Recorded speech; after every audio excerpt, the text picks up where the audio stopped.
देवताओं और असुरों के बीच में अमृत कलश को लेकर काफी छीना झपटी बढ़ चुकी थी। देवता और असुर दोनों ही एक दूसरे पर भारी पड़ रहे थे। इस झगड़े का कोई अंत आता हुआ नजर नहीं आ रहा था।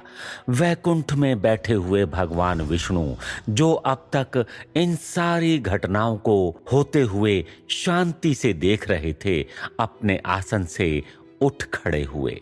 उन्हें देखकर माता लक्ष्मी ने उनसे पूछा, स्वामी, आप थोड़े विचलित दिखाई दे रहे हैं।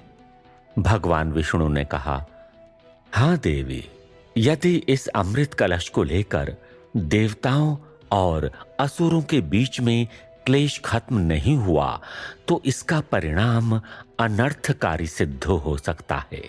इसके परिणाम स्वरूप सारा का सारा अमृत छलक कर पृथ्वी पर गिर सकता है, और यदि ऐसा हुआ तो पृथ्वी के जिस स्थान पर यह अमृत गिरेगा वहां पर रहने वाले सभी लोग अमर हो जाएंगे, और ये सृष्टि के नियमों के विरुद्ध होगा।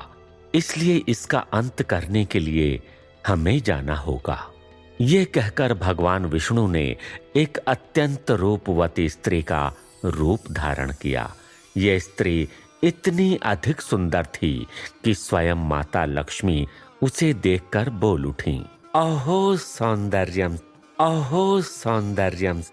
स्वामी, आपका ये स्त्री स्वरूप कितना सुंदर है कि ये तीनों लोकों को मोहित करने में सक्षम है। तीनों लोक में आपसे अधिक ना तो कोई और सुंदर है और ना ही भविष्य में कोई और कभी इतनी सुंदर होगी।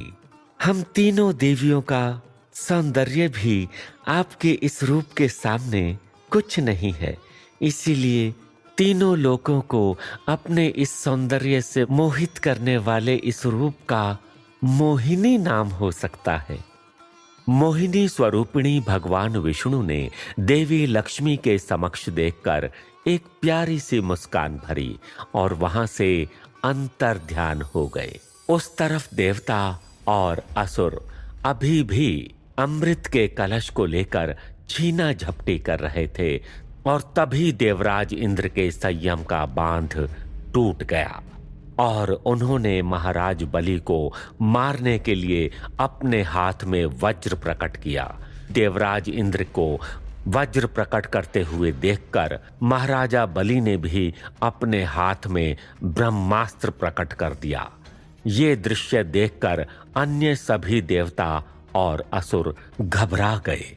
सभी ये जानते थे कि यदि वज्र और ब्रह्मास्त्र दोनों टकरा गए तो महाप्रलय हो सकता था। लेकिन उसी समय वहां थोड़ी ही दूर पर मोहिनी प्रकट हुई। मोहिनी की पायल की झनकार सुनकर सभी का ध्यान उसकी तरफ आकर्षित हुआ। मोहिनी को देखते ही सभी देवता और असुर उसके प्रति मोहित हो गए। उसे देखते ही देवराज इंद्र ने जो वज्र ऊपर उठाया था वो नीचे कर लिया। महाराजा बलि ने अपना ब्रह्मास्त्र भी नीचे कर लिया। मोहिनी अपनी अदाओं को बिखेरती हुई उनके पास आ पहुंची। उन्हें देखते ही महाराजा बलि ने कहा, हे सुंदरी, आप कौन हैं? अपना परिचय दीजिए। देवराज इंद्र ने कहा, ऐसा अनुपम सौंदर्य तो मैंने स्वर्ग लोक में भी नहीं देखा है। आप कौन हो सुंदरी? मोहिनी ये प्रश्न सुनकर मंद मंद हंसने लगी और कहा, मेरा नाम मोहिनी है। तीनों लोकों के सौंदर्य किरणों से मेरा जन्म हुआ है। मैं तीनों लोकों में स्वच्छंद विहार करती रहती हूँ। मैंने आपके समान परम बलशाली और तेजस्वी पुरुषों को यूं झगड़ते हुए देखा तो मुझसे रहा नहीं गया, इसलिए मैं यहाँ पर आ गई। क्या आप मुझे बता सकते हैं कि आप सभी किस बात पर एक दूसरे से झगड़ रहे हैं? ये सुनकर देवराज इंद्र और महाराज बलि ने मोहिनी को सारा वृत्तांत सुनाया। ये सुनकर मोहिनी जोरों से हंसने लगी और उसने कहा, बस इतनी सी बात? तुम पुरुष भी छोटी सी बात पर लड़ने झगड़ने लगते हो। इस समस्या का समाधान कितना सरल है। ये सुनकर महाराज बलि बोले, हे मोहिनी, तुम्हारे मुंह से निकला हुआ प्रत्येक वाक्य सीधे हृदय में उतर जाता है। इस विकट समस्या को भी तुमने कितनी सरलता से सुलझाने की आशा मन में जगा दी है। कहो मोहिनी, इस समस्या का क्या समाधान है तुम्हारे पास? मोहिनी ने कहा, आप लोगों के कहे अनुसार इस अमृत को पाने में आप दोनों ही पक्षों ने समान पुरुषार्थ किया है, अतः ये अमृत भी आप दोनों में समान बंटना चाहिए। ये सुनते ही देवराज इंद्र ने कहा, किंतु मोहिनी। देवराज इंद्र कुछ आगे कहें उससे पहले मोहिनी ने देवराज इंद्र को देखा। उसी क्षण देवराज इंद्र को मोहिनी में भगवान विष्णु के दर्शन हुए। भगवान विष्णु को देखकर ही देवराज इंद्र समझ गए कि वही मोहिनी का रूप धारण करके इस समस्या का समाधान करने के लिए आए थे। इसीलिए देवराज इंद्र बोलते बोलते मौन हो गए और उन्होंने कहा, तुम्हारा रूप अति लावण्य है सुंदरी। तुमने जो बात कही वो मुझे पहले अस्वीकार थी, लेकिन न जाने क्यों तुम्हारे मुंह से यही बात निकलते ही मेरा मन उसे स्वीकार करने को कह रहा है। देवराज इंद्र की ये बात सुनकर महाराज बलि बोले, यही बात हम कह रहे थे देवराज, लेकिन आप ही स्त्री लोलुप निकले। उसके द्वारा कहे जाने पर आपने वही बात इतनी सरलता से स्वीकार कर ली। इसके उत्तर में मोहिनी ने कहा, जाने दीजिए महाराज बलि, मैं तो हूं ही ऐसी कि मेरा कहा कोई टाल नहीं सकता।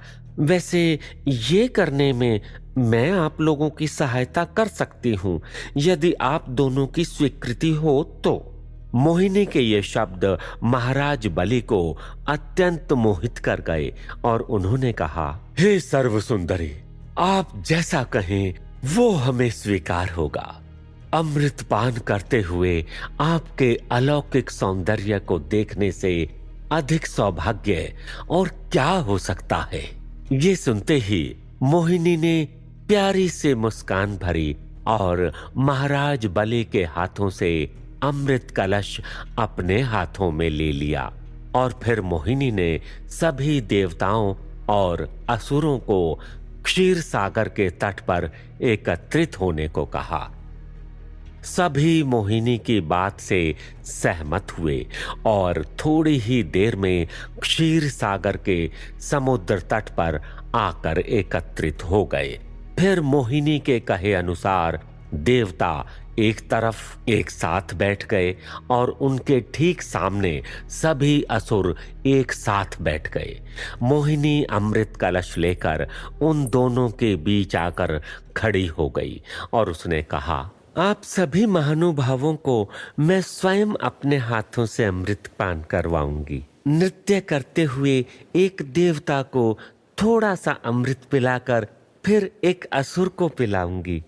ऐसा करते हुए बारी बारी हर एक देवता और हर एक असुर को पिलाती जाऊंगी। इससे सभी को अमृत बराबर हिस्सों में प्राप्त होगा।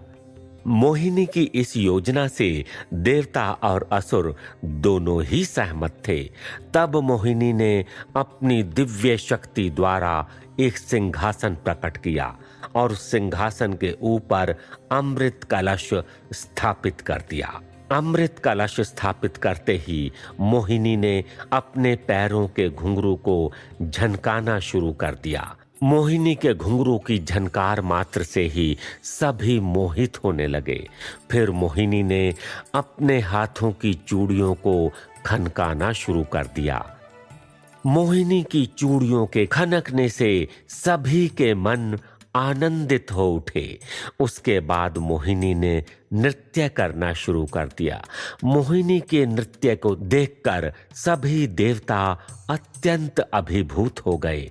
उन्होंने कभी स्वर्ग की अप्सराओं को भी इतना सुंदर और मनमोहक नृत्य करते हुए नहीं देखा था। देवराज इंद्र ये जानते थे कि मोहिनी भगवान विष्णु ही थे, लेकिन फिर भी वो अपने आप को मोहित होने से नहीं रोक पा रहे थे। तो महाराज बलि और अन्य असुरों का तो क्या ही कहना था। मोहिनी को नृत्य करते हुए देखकर सभी असुरों की आंखें फटी की फटी रह गई थीं। महाराज बलि तो मन ही मन मोहिनी को अपनी पटरानी बनाने का सपना देख रहे थे। तभी मोहिनी ने नृत्य करते करते सिंहासन से अमृत कलश उठाया और नृत्य करते हुए सबसे पहले देवराज इंद्र के पास गईं और अमृत कलश को देवराज इंद्र के सामने थोड़ा सा झुकाया। देवराज इंद्र ने अपने दोनों हाथ अंजलिबद्ध कर दिए और मोहिनी ने उस कलश में से अमृत की धारा बहाई। देवराज इंद्र ने अमृत का पान किया और अमृत के प्रभाव से उसी क्षण वो चिरंजीव हो गए। उसके बाद मोहिनी ने फिर से नृत्य करना प्रारंभ कर दिया और नृत्य करते करते कोई भी ना देख सके उस तरह क्षण भर में ही अमृत कलश को अदृश्य करके वहां पर वैसा ही दिखने वाला दूसरा कलश प्रकट कर दिया, जिसके अंदर साधारण सोमरस था। और नृत्य करते हुए वो महाराज बलि के पास आईं और उस कृत्रिम अमृत कलश से सोमरस बहाया। महाराज बलि की दृष्टि अभी भी मोहिनी के सुंदर चेहरे पर थी। मोहिनी की तरफ देखते देखते ही उन्होंने अमृत समझकर उस सोमरस का पान कर लिया। मोहिनी के रूप से मोहित होने के कारण उन्हें ये पता नहीं चला कि वो सोमरस पी रहे थे। मोहिनी ने फिर नृत्य प्रारंभ कर दिया और फिर से कोई ना देख पाए उस तरह उस कृत्रिम अमृत कलश को अदृश्य करके असली वाला अमृत कलश प्रकट कर दिया और फिर सूर्य देव के पास गई और उन्हें अमृत पान करवाया। सूर्य देव को अमृत पान करवाने के पश्चात फिर से नृत्य करते हुए मोहिनी ने अमृत कलश बदल दिया और कृत्रिम अमृत कलश से दूसरे असुरों को सोमरस का पान करवाने लगी। इस तरह एक के बाद एक कलश बदलते हुए देवताओं को अमृत और असुरों को सोमरस पिलाती रहीं। लेकिन उन सभी असुरों में सेनापति राहु, जो सबसे चालाक था, उसे मोहिनी पर संशय हुआ और मोहिनी की हर चाल को ध्यानपूर्वक देखने लगा। और जब मोहिनी अमृत कलश बदल रही थी तभी सेनापति राहु ने ऐसा होते हुए देख लिया। ये देखते ही वो हैरान रह गया। एक पल के लिए उसे मोहिनी की सच्चाई महाराज बलि को बताने का मन हुआ, लेकिन तभी उसके मन में ख्याल आया, यदि मैंने महाराज बलि को बता दिया तो तुरंत ही युद्ध छिड़ जाएगा और किसी भी असुर को अमृत नहीं मिलेगा और किसी को ना मिल पाए ना सही, मैं तो अमृत पीकर ही रहूंगा। ये ख्याल आते ही वो चुपके से अपनी जगह से उठा। उसने देखा कि देवता और असुर सभी का ध्यान सिर्फ मोहिनी के नृत्य पर था। इस बात का फायदा उठाकर उसने वरुण देव का रूप धरा और चुपके से देवताओं की कतार में जाकर बैठ गया। सेनापति राहु अब पूरी तरह विश्वस्त हो गया था कि अब वो अमृत पान करके अमर हो जाएगा। मोहिनी नृत्य करते हुए एक के बाद एक देवताओं को अमृत पिला रही थी और चुपके से कलश बदलकर असुरों को सोम रस पिला रही थी।